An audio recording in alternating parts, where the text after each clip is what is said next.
Hey everybody, and welcome to another Cricut craft tutorial. Before we get started, make sure you subscribe to my channel. It's totally free, and you just have to hit that big red subscribe button.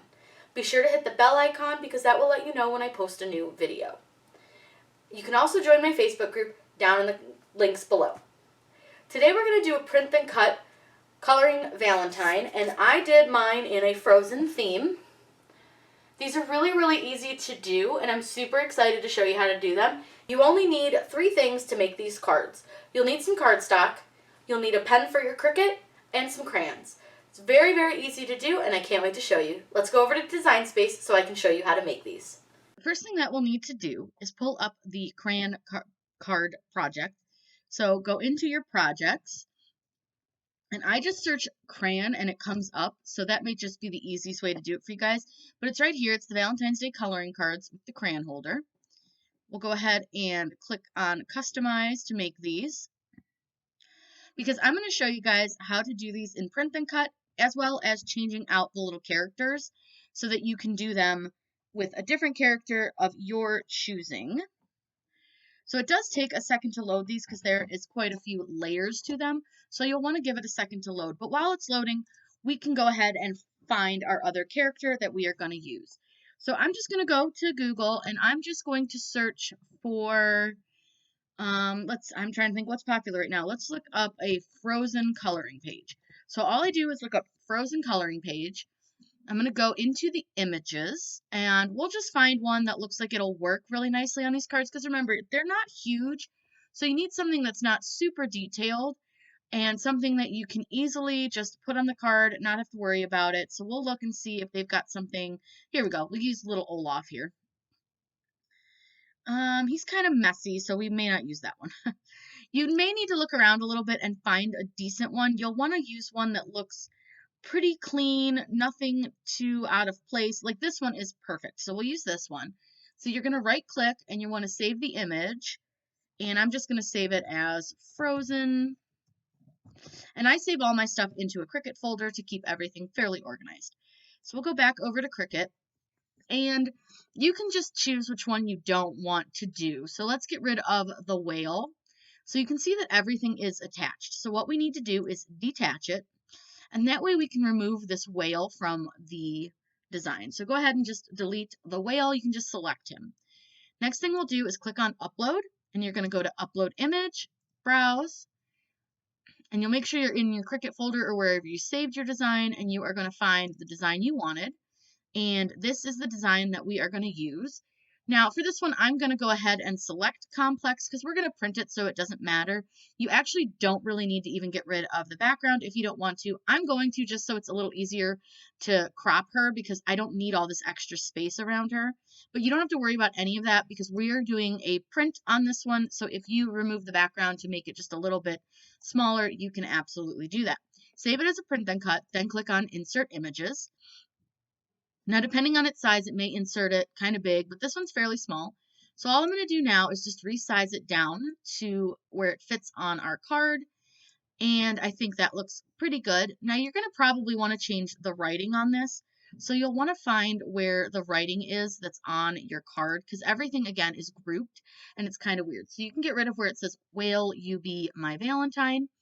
And we are going to use, just say Happy Valentine's Day, because I have no idea what would go with Anna from Frozen. So we'll just do Happy Valentine's Day.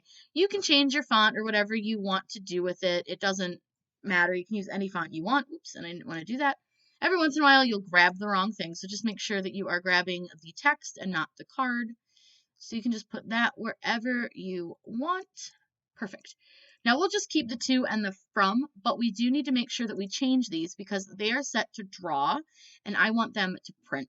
So up here where it says line type, you're going to need to change it, and I'm just going to change it to cut because I have to make it so that it will open this fill portion, and you need to change it so to make sure that it says print.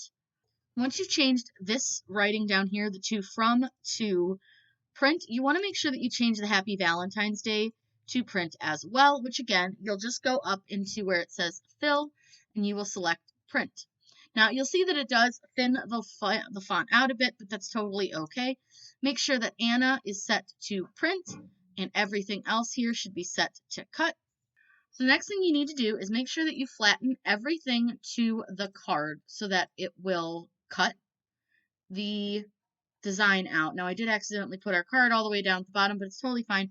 So you just click on flatten, and it's going to look like your little designs for your crayon holders went away, but they're still there, and we want to make sure that we are going to attach those to the card so that they'll still cut out, because you want to make sure that that's still going to cut out. Now I know it looks like your scalloped edge is gone. It is not. It is totally there. It's just a little bit hard to tell that it's there, but I promise it is. So now what we're going to do is click on Make It. I just got rid of the other cards. They're a waste of time. I'm just showing you how to make these with a print and cut versus trying to do them with the draw, because the draw can use a lot of marker. So I'm going to hit Continue, and my maker is probably connected Bluetooth, so it's going to take a second. And we're going to click on Send to Printer. Now with this one, the bleed shouldn't change anything because nothing on the edges is printed. It's all just white paper. So you can turn it off or on. It really doesn't make a difference in this one. And I'm going to hit print, but I'm going to take you guys over to the printer to show you guys how to do it. So I have a Canon Pixma MG3022. They no longer make this printer. And I know 100,000 of you are going to ask me what printer that was. And for the 3,000th time, it's a Canon MG3022. So I'm using kind of a heavier cardstock for this, and my printer seems to be fine with it, so you want to keep that in mind. Not all printers are going to like cardstock. With my printer, it's fine because it's a rear feed. It helps a lot. If you have a tray feed, it tends to be a little bit harder for it to read the thickness of the paper and to pull it through the rollers. When it's a gravity feed like this, it's a little bit easier for it. It does take a second to start up, but it really is a nice printer. The ink is fairly cheap for it. So it will eventually start printing, and you'll see that it's going to come out right down here, and it'll have a black box around it, and that's the registration marks so that you can, your machine can read where you have printed. And it takes very little time. This one is really super fast. And you'll notice that there are no marks where the crayon holes are. And that's because we don't need them. So there is our beautifully printed coloring page. So let's go over to the machine so it can cut it. On our screen, I have selected medium cardstock, and I just loaded it. Now when you put your paper down, you'll want to make sure that the edge of your paper is along the edge of your mat. And I do recommend using a relatively sticky blue mat. You don't have to do anything too crazy, but a relatively sticky one will help. And you'll see that a light will turn on, and it's not always easy to see, but there's a light right here. And that what that does is it's reading our registration marks, which is this black box. It does that so that it knows where to cut. It's really important that you make these boxes so you can't really print outside of design space. Those boxes are super important to the software. I will say, if you are using an Explorer, white paper is really recommended. It's very hard to print on any other color paper. With the Maker, it is a lighter color paper, but I decided to do white since this is going to be a coloring page, so you want the kids to be able to color it. So now what it's going to do, you'll see, it's going to go down and it's going to cut out our little crayon holders.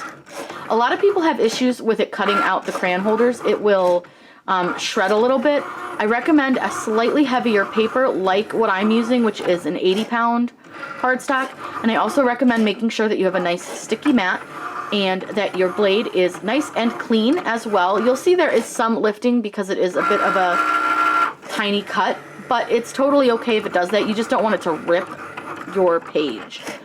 This one cuts so nicely. I really love how easily it cuts this card. But again, make sure you have a sticky mat and make sure that you have a nice clean blade. Now you'll see it's going around and it is cutting out our beautiful scalloped edge. And now it will shove it back at us and we can unload it. And here is the finished coloring card. Again, you could do these with any theme. It's just best to look up a coloring page. That way the inside is already white and ready to be colored. And you can use any kind of character that you would like to use. If you guys have any questions, please let me know in the comments down below. I am always happy to answer those for you. Make sure you subscribe to my channel. I put out new videos on Wednesdays and Saturdays with the occasional bonus live video. Have a great day and happy crafting.